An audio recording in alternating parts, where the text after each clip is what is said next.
All right. Welcome, everybody. Thank you for coming. It's a great pleasure to have here today Dr. Huiling Lee from University of Nottingham to talk to us about some of her work on shapes. It's a particular pleasure to have her since she was one of the founders of shape theory, or the Kendall shape theory as it is known. And she was actually a student of Kendall's.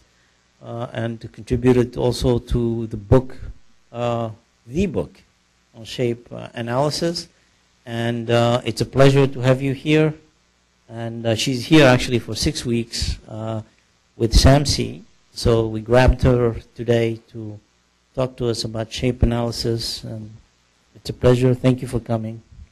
Thank you. Thank you for inviting me here. And pleasure here for others know shape.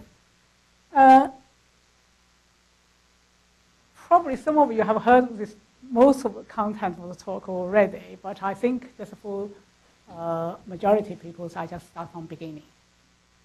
And you will see, if you have been the last week's talk, you can see I take a slightly different point of view. I'm not trying to dealing with any particular problem, just to say, generally speaking, how mathematicians dealing with these kind of things. Okay, so you will not be able to see many pictures or applications, but I just show you one or two motivations, what problem we're trying to deal with here. So here is the plan. I start to give you a few examples of the problem we might interest in, and then we look at how to present shape in Kendall shape space. And then we look at how do we measure the shape difference.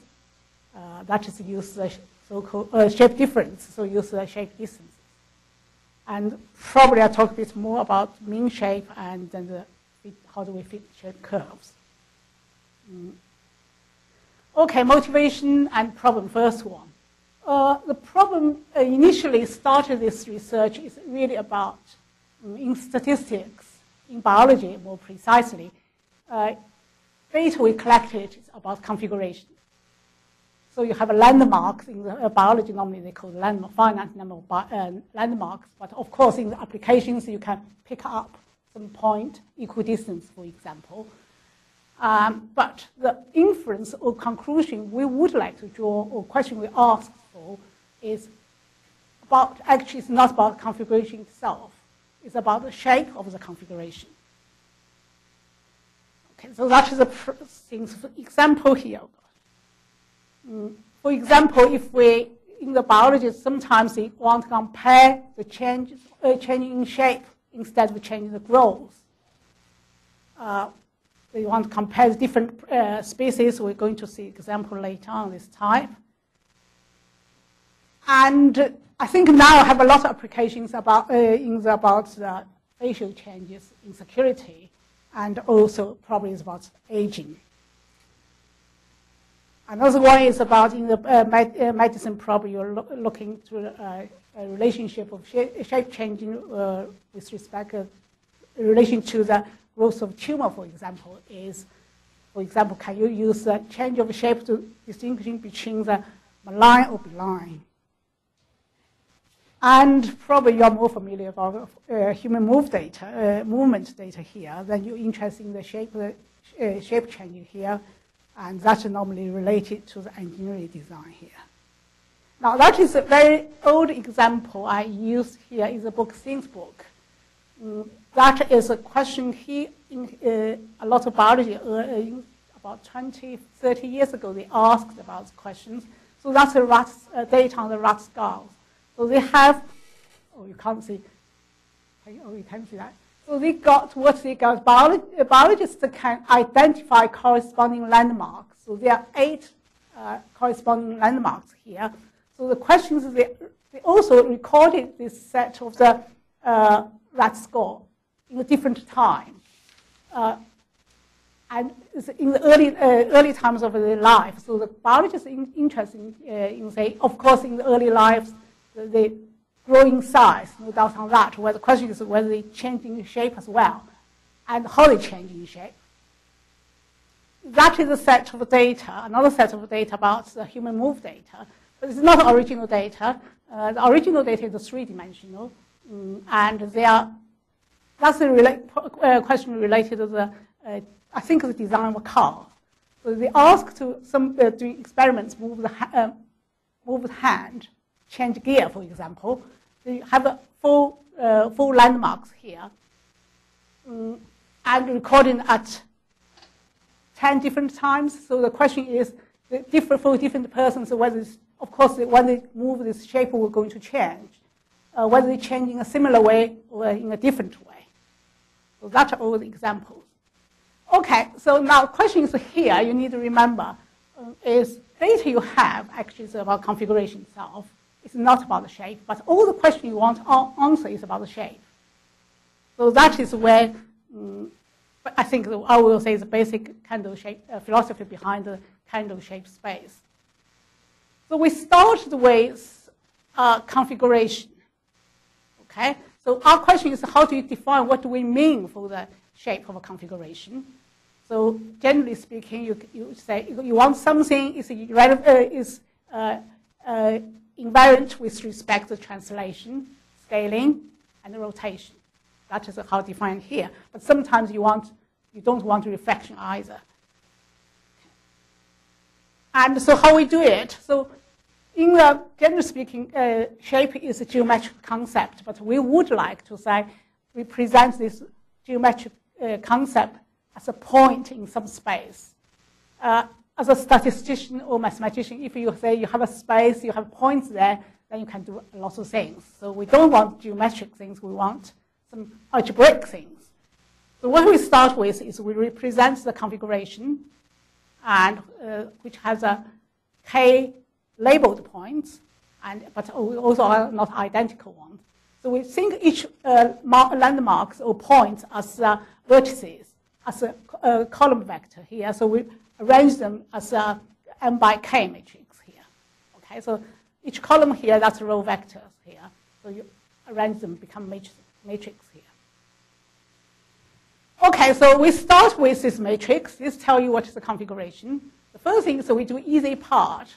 How do we trying to say, how do we quotient out, or we want to remove this effect of translation and the scaling part.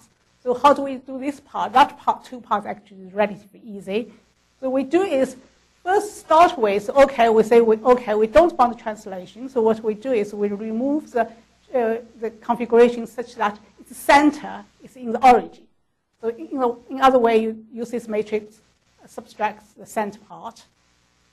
And because that you have some redundancy in the freedom, so you quotient, you multiply on the right by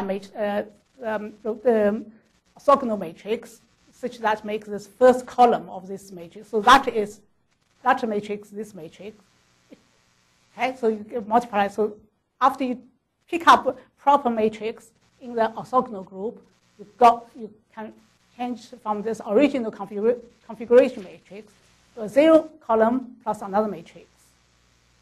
Okay, so the next thing is we don't want scaling. So okay, that is the easy part. You say, okay, you just make that norm of this x tilde with code to be 1. So you divide by square root of this norm here. So after you start with x star, then you get what we get a matrix called x. X has a norm 1. So we put all these matrices together. We call that pre-shapes. That pre-shape, because they have a norm 1, so that becomes a sphere. Okay, so after doing these two parts, you get a point on the sphere, but of course the dimensions are fairly high.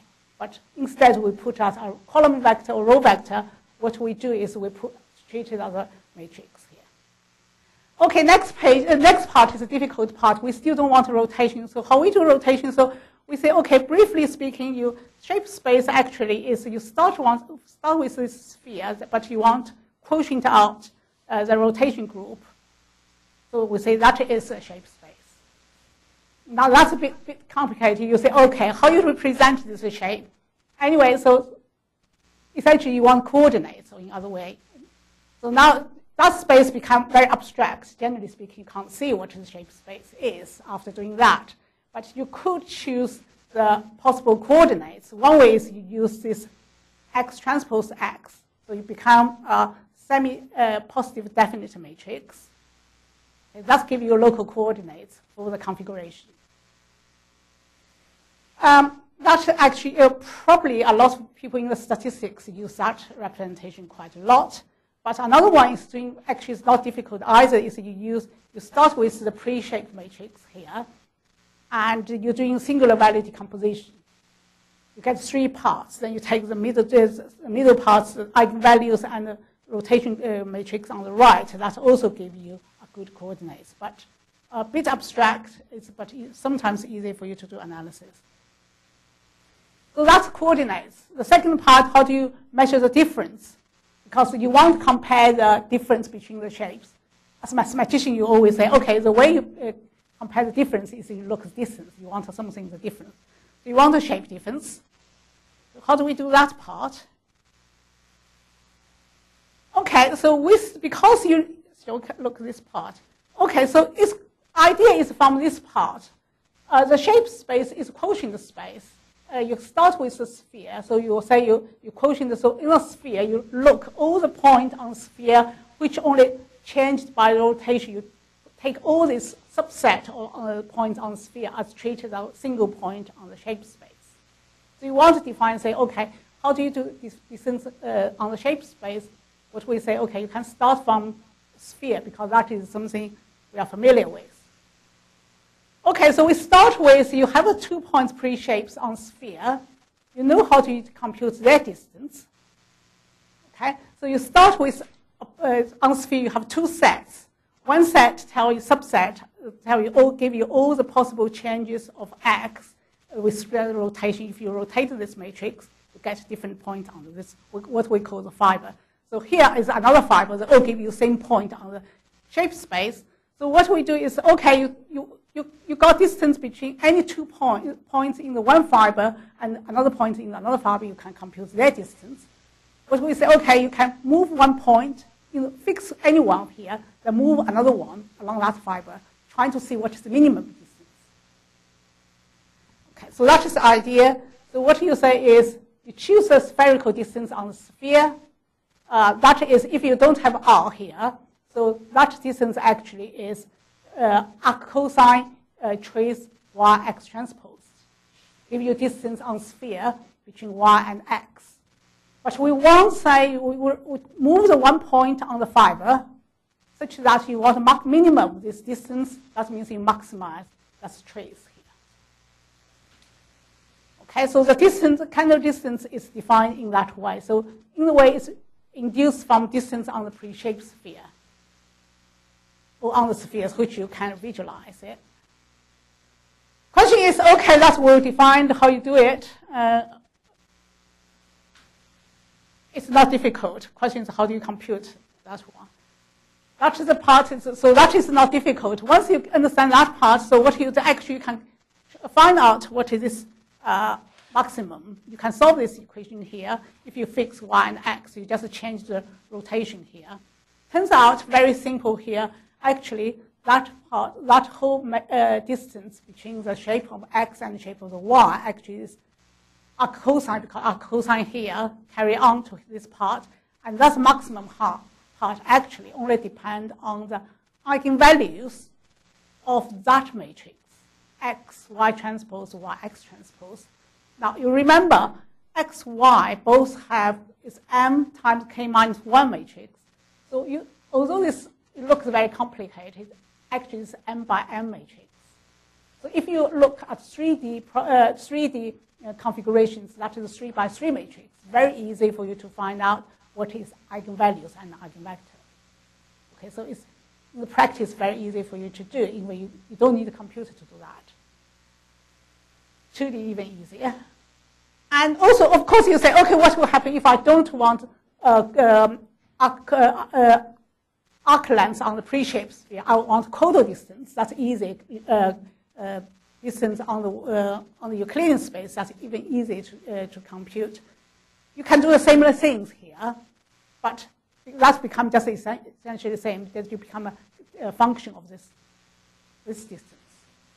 So if you know one, you know the other.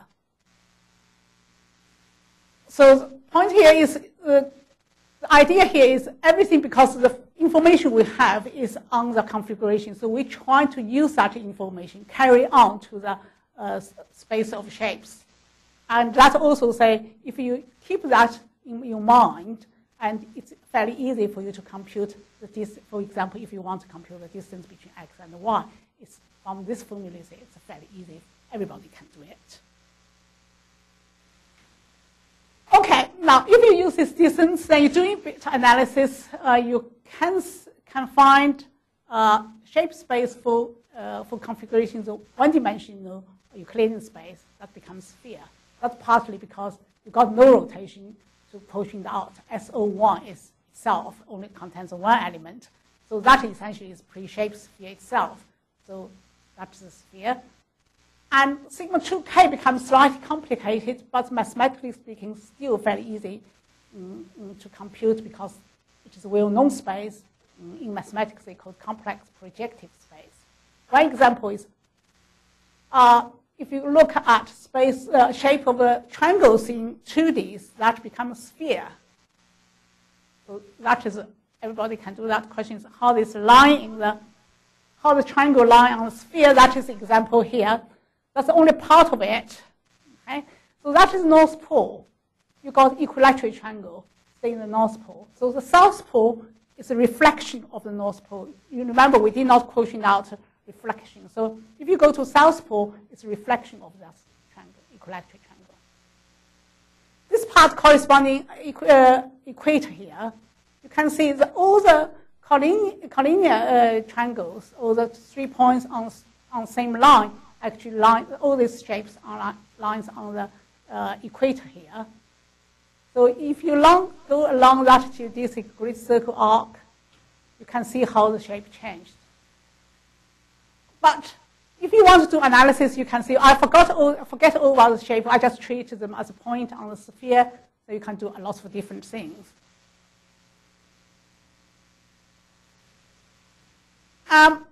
So you can see here, from that example, you can see, just from this simple example, on sphere, so that means tell you the shape space actually is not flat space anymore. If you carry this geometry in that way, so it will become curved space. Okay? And when you get 3Ds, you might ask me what happened to 3Ds. Actually, the 3D shape space for the 3D configurations even is also unfamiliar in the mathematics. So it's not something they will understand. So no one knows what space look like. So that just means this first concept, because they're curved and also space is unfamiliar, actually, if you really want to do some analysis, doing data analysis, even you have data, actually become very complicated. Because in the statistics, I'm talking about statistics here. If you want to do statistics here, all the statistic technique, almost all, I will not say all, almost all the basic ones, is based on the Euclidean structure. So the underlying assumption is a point on the Euclidean space, although it's probably not so obvious for some people, but it's always that a basic assumption there. But now we want to do the, if we want to do the statistical analysis on the shapes, if you have data, you want to say, well, doing some kind of test, whether they are same or not, or they have very different things. That becomes difficult because the space is a curve. So the question is how you do it. The next point is say, okay, actually, because it's a curved space, but if the point on this space is not very far away, what you can do, you can project to the tangent space. The tangent space is a flat space. Then you can, after doing these projections, then you can use statistical tools in the Euclidean space. Another way is that you can go back to the pre-shaped sphere. Just like the way we compute distance. We want to compute distance on the shapes, but we go back to the pre-shaped sphere. To do that, once you get pre-shaped sphere, well, it's curved, but it's easy for you to understand, to see, because sphere is something I think everybody say you can deal with that. You can do a similar thing. So you can say, although you want to do analysis on the shape, but you still can do that on the pre-shaped sphere. But you just need to be careful. The way you deal with that is rotation invariant. That is just you need to bear in your mind. You're still not quite the same as doing on the sphere. You need to be a bit careful here. For example, the one thing they used about, because even for this projectile tangent space, if you're really trying to do it, you will notice you want to tangent space, how do you, what coordinates you should use, for example. Because if a shape space is unknown, actually, you don't know what a tangent space looks like. The one thing is you do the pro-crossing tangent space. That used quite a lot. Actually, what they do actually, with so-called pro-crossing tangent space, it is a tangent space on the shape space. But it also, the way they deal with it is they don't look directly on the shape space. What they do is they take that as a subspace of tangent space on the sphere. So in a way, you have a sphere. So I said before, just like, yeah, do I have a picture here? I think I don't have a picture. Okay, I don't have a picture. What's just you break up the tangent space on the sphere in certain way, careful ways. Then you can find the one part of a tangent space on the pre-shaped sphere actually isometric to the tangent space on the shape space. So then you can say, okay, you know what is the tangent space on the pre-shaped sphere. Then you say, okay, you can do various things there. I don't think I want to go back to the detailed formulas here, just the basic principle here. If you want to go to basic formulas here, I think a lot of papers have used this kind of basic criteria here. Okay, but that I would say that is not only models in the shape analysis. I'm sure you know nowadays there's a lot of different models here. You're doing a lot of different models well. Classically, there's another model called Book-Steen's model about the shape of the triangles. You see, before I give you in the Kendall's model, the shape of the triangle is a sphere. But in the Book-Steen's model, shape of triangles become hyperbolic space, two-dimensional hyperbolic space. So the distance tends to infinity. So very different. But basic idea is the same. We start with the information on the configurations, but then how they quotient out various things. But the things, for example, in the Book-Steen's space, what they look at, the scaling they do differently. What we do is scaling, we ask for the norm of that matrix to be 1, or the squared distance to the centroid to be 1 more precisely. But Book-Steen's ask, because you're dealing with triangles, so you can talk about the volume. You ask the volume to be constant. I also think the recently become more interesting about you instead look at the points, finite points, you look at the shape of the curves. So that's become infinite dimensional space. That's the Mumford model. But they also get some kind of ideas are very similar, but they start starting points become more complicated there as well. Okay, next things I would like to say is about the mean, the average. In the statistics, if you have a set of data, you want to say, how do you compare the basic starting point you're trying to find average? And now, in the statistic, if you have data in the Euclidean space, you take average. Everybody knows how to do it. You just take the sum, then divide the number of points. Now, that is a bit you do use the structure of Euclidean space. If you use different metric, you will find it different. Now, shape space is curved, so you can't say how do you sum of the two shapes. You can't do that. You can't say sum of the shape together. You can't do that way anymore. So how do you define the mean shape? Okay, mean shape is, that's what I have said, is one way to define it is to use so-called fresh mean. Okay? So what is a fresh mean? Fresh mean is if you have a starter metric space, you don't need to be manifold or anything, but you do need a distance there. You need a metric space.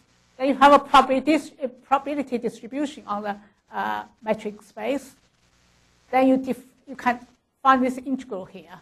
You have distributions here, and take the squared distance. You fix any point on the in the space, and you take all the summations or integrations here. Then that point, after doing that, then you're trying to find, then you vary this x. Find the minimum of that point, this function here. Then where this point, the function to achieve minimum, that point we call the fresh mean. If you have a Euclidean space, you ask me whether, if you take the Euclidean space, you take that distance be Euclidean distance. If you don't believe me, you can go back to check. If you take that Euclidean space, you think that's 2 points on the Euclidean space, you do that, you take the minimum, you will come back to the standard Euclidean mean, or the mean you are familiar with. So what I'm trying to say is this definition does generalize Euclidean mean. Difficulties to use for such a definition is there is no closed form. Not like Euclidean mean. If you have Euclidean mean, you know you're doing summation. You take the average, you can do it. But here you actually don't. But of course you can do that numerically if you have the data. Okay, so how do we do it? Here is, again, we go back to the pre-shaped sphere. We go back to sphere. Also, we just try and use as much information we had on sphere, because we can deal with the problem on sphere, although sphere is not flat, so we still can do that. So, okay, we said, okay, because the information we have on about these matrices, the pre-shaped matrices here, so what we're really trying to do here, if you have n samples here, actually, what we're really trying to do is, because that if you find the minimum here, actually, it's give you distance between x, xi, the shape of x, xi's. Okay, so so go back to pre-shape. You look, this question become more complicated. Instead of one minimum, you have 2 minimums. But the trouble is, if you do that, that is a much easier thing to do, because you know that is on the sphere. Then you can do you know how to do it. Unfortunately, even we do that, still there is no closed form. Okay, but because of that, but because you use Euclidean distance, it's much easier for you to even write a computer program that's easy to do.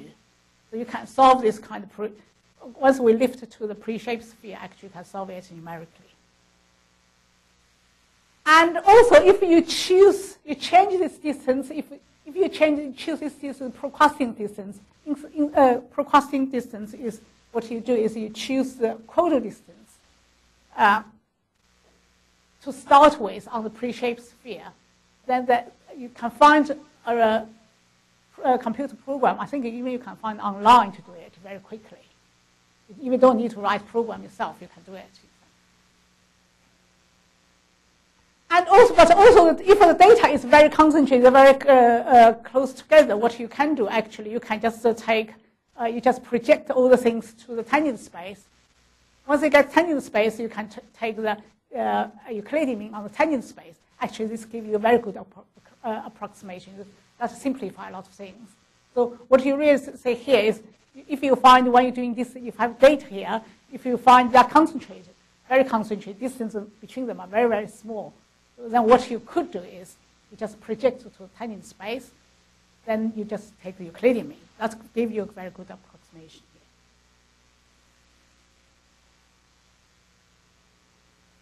here. Okay. Any questions? Or shall I just continue? And last, because that's last topic, probably I just noted that probably I speak too fast.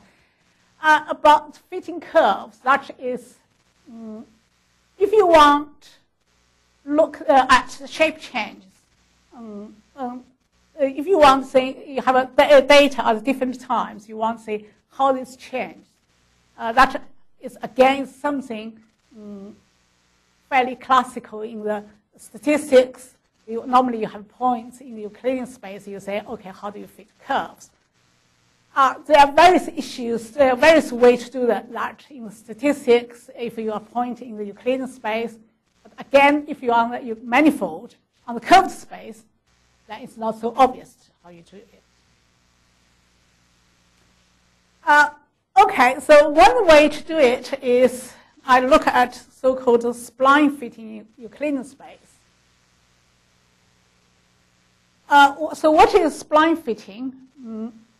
Spline fitting is that you have that is on the Euclidean space, okay? You have a set of data observed or called xi, observed at ti, so you let this I change. So you have an observation at different times. So you want to fit curves to this set of data. Obviously, if you say, okay, best way to do, you just take linear segment, go through over this point. So you get linear segment, sort of. That is give you a fitting. But sometimes you say, okay, you don't want, because that curve is not smooth. Sometimes you want smooth curve.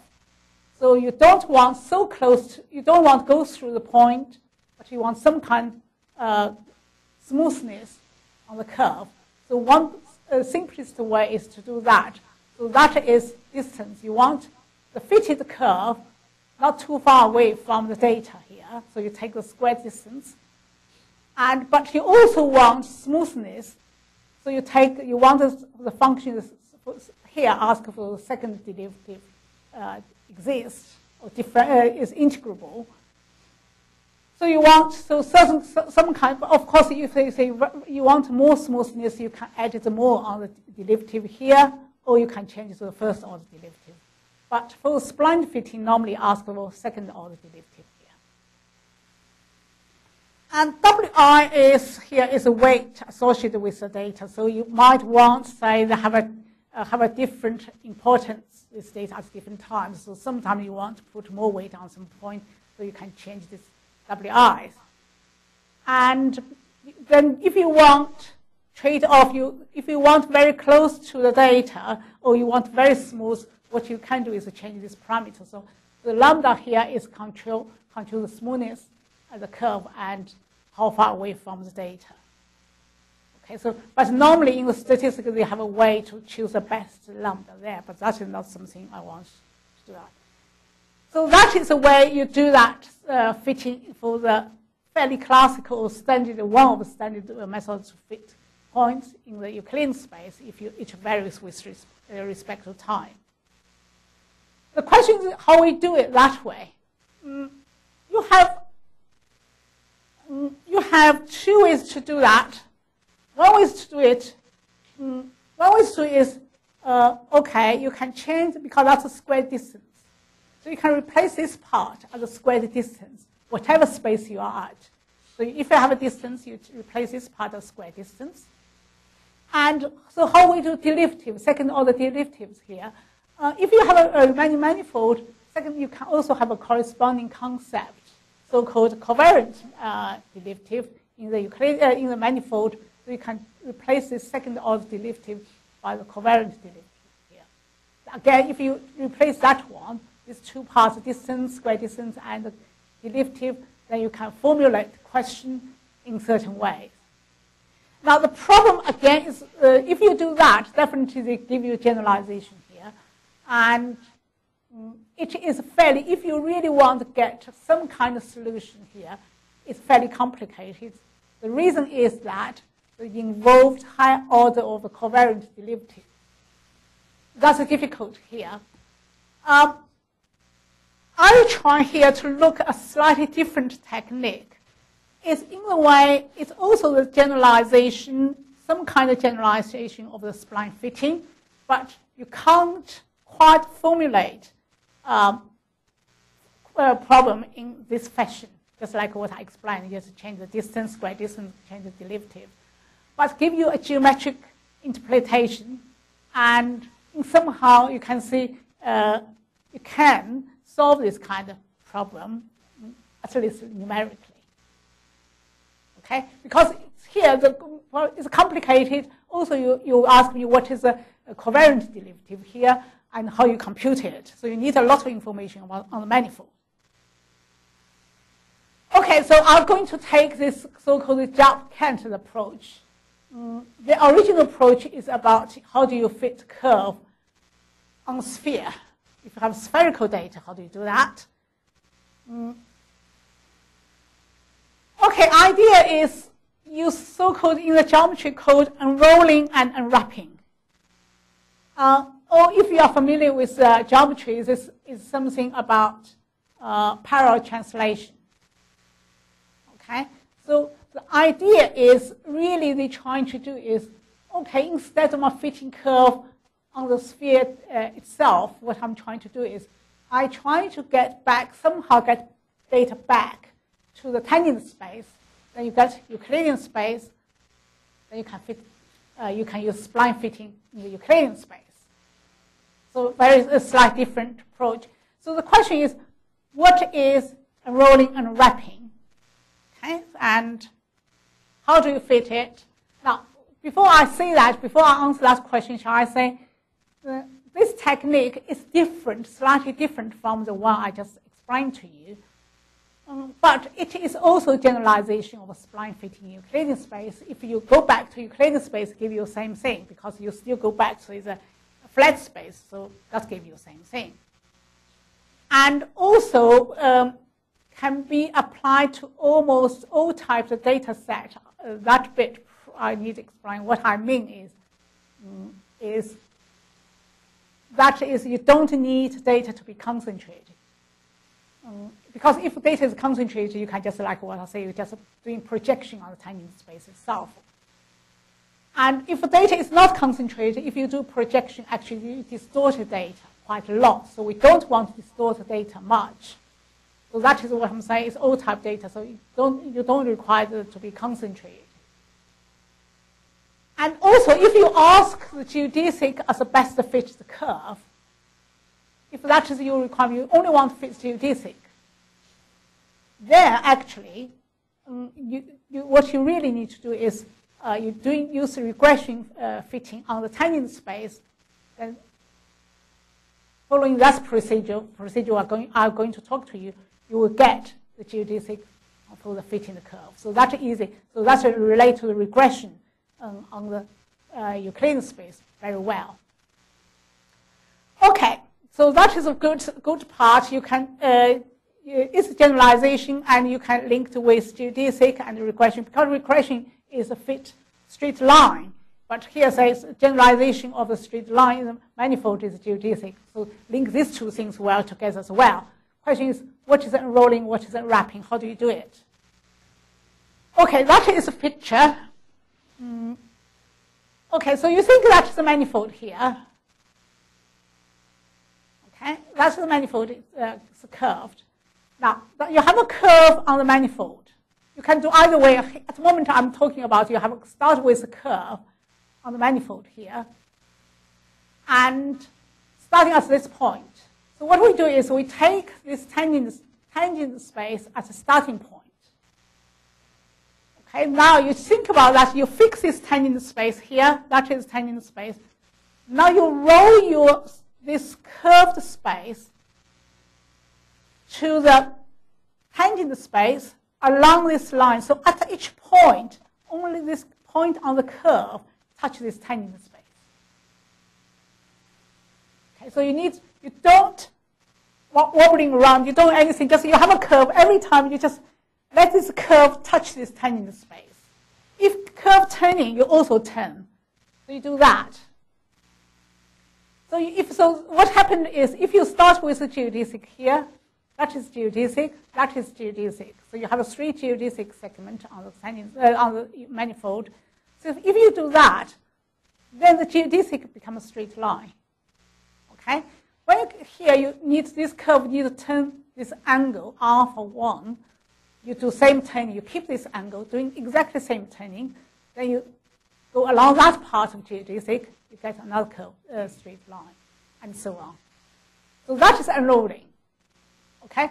What you have other way around is you start a curve on the tangent space, you can do the same thing. So this time you say, every time you just roll this manifold such that you let the manifold always touch this part, curve. You get the same thing. You can reverse that. Okay, so that is about curve. If you have a curve on the manifold, you can do that way, get back to the tangent space. Or you have a tangent curve on the tangent space, you can reverse the whole process, you get curve on the manifold. Unwrapping. Unwrapping is about how do you move the point on the Euclidean space to the, point on the manifold to the Euclidean space. Here is a point that this x on the manifold is not on the curve. If it's a point on the curve, we know how to do it. This point is not on the curve. How do we move this point back to this tangent space? Well, if you assume this point is observed at time t here, okay? So now you take a geodesic from this x to this corresponding point on the curve. So you need to find out what is point at time t on the curve. Okay, so you take that one. And then these two curves have angle beta here. Then what you do here, you come back to this point. You have a corresponding, because that gamma point, this point on curve mapped to a point here, that point. At that point, then you find the angle beta, same beta as this beta, and then you take a straight line, because that's a geodesic, you take a straight line with the same distance, same length as this geodesic, then you get to one point here. That point as an image, or called unwrapping of that point on Euclidean space to that tangent space. Okay. A good thing is that this process actually this kind of transfer preserve a lot of geometric and probability relationship between the points.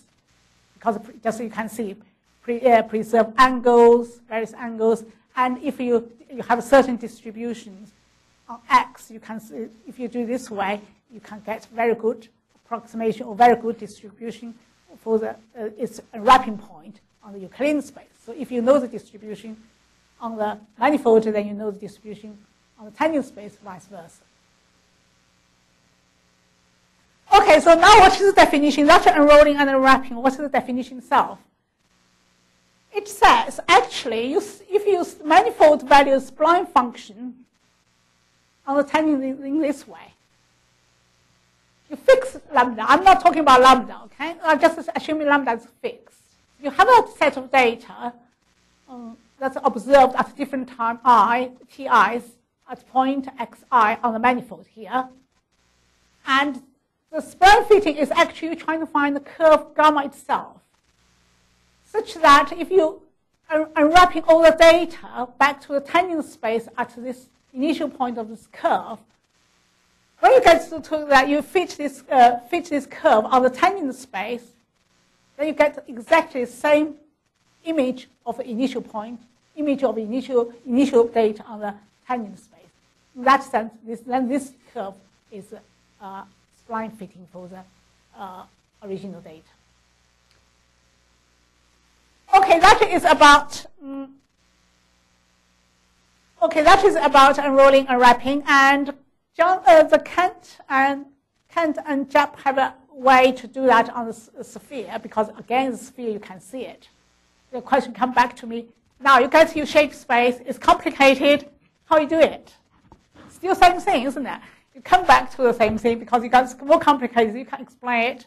How do you do it? Well, I'm not going to get the details. What you really do is, again, what we're trying to do is you lift point to the pre-shaped sphere. Instead, you think this point on the manifold, on the shape point, actually you just think that point, you have a point, because you have point on the configuration, so you could have a point on the pre-shapes. So you have a pre-shaped matrices, then you can do it fairly similar, but not identical fitting on the pre-shaped sphere. Then you can project the shape back to the shape space. So that does give you a way. So you can ignore, if you do that way, what they say is you can avoid all the complication of a structure, the complicated structure of this shape manifold. Okay, and also if this m equal to d2, inside, if you have a data on the plane, there is you talk about fitting shape data for the planar shapes. That actually you don't involve any differential equations. There is a close expression about how you do it. That is a paper by Kummer and others. Okay, come back to the almost the very last transparency here. That is data. That is 5 different persons. I explained to you. It's a 3D. It's a 3D projection of 3D data. Also, that has been fitted in one to other in certain ways, so you can see that fits very nicely. Otherwise, normally you don't close it. So we translated, rescaled, and rotated this original configuration already, so you get all this. You can see it's sort of, you can look here, it's fairly close. It's not identical. I will not say that the shapes are identical. I also don't say that shape is a very similar, change of shapes same, but fairly similar. Okay, we applied this technique to this set of data. What they say here, that is after doing fitting, then we're doing principal component analysis. So what you say is actually, you will find it's very close, this curve, almost like you fit in geodesics between them. If you want to fit, that is a fitted geodesic. Okay, if you want to fit slightly better, you don't want because you can see the geodesic not quite fit well with some of data. You can do the better. So that curve, the middle one, dark color one, that is a curve we fit. Actually, also that's captured almost by the first and second principal component eigenvalues. So in a way, that's abstract speaking, that is 2D points. Although have a lot of data, it's almost a 2-dimensional data. So you can fit in that way.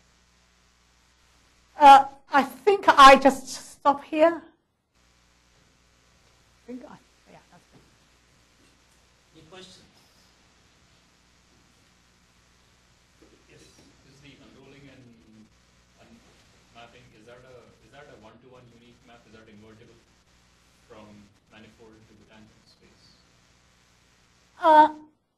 It is one-to-one, but that unrolling or wrapping is really, you can see the depend on curves. If you choose different curves, then the data wrapping back will be different. Yeah, that is a depend on curve, but it is one-to-one. If you have a curve, shall I say, if you have a curve on the manifold, if you want unroll to the tangent space at the beginning, starting point, that's a one. That's in that sense one-to-one. Yes. So if we go from manifold to tangent space, and can we go back from tangent Yes. space? It will give us back the same. Yes. Yes. That in the geometry they call the parallel translation. You just essentially use that idea. And in the Frechet mean, what is the mu? What was that distribution about? Distribution of the data points, or when you talked about mean shape? Yeah. And you talked about Frechet mean. Yeah. What is the mu representing? The distribution of what? Okay, that is a probability. In the probability, normally you say you have underlying distribution. So that is the way I said you have underlying distribution. But if you have data, essentially, normally you take you think this data have a discrete distribution. You have a spherical distribution. So you take the sum of the point, square the point. What we call the sample Frechet mean. That's the same thing.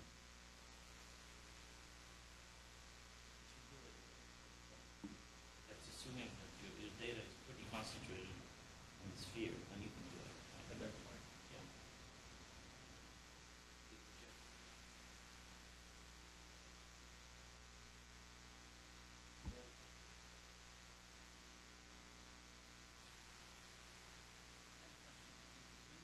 Talks about 3D. So where do you foresee the problems? In other words, trying to find the space of 3D. No, 3D itself, actually, if you say,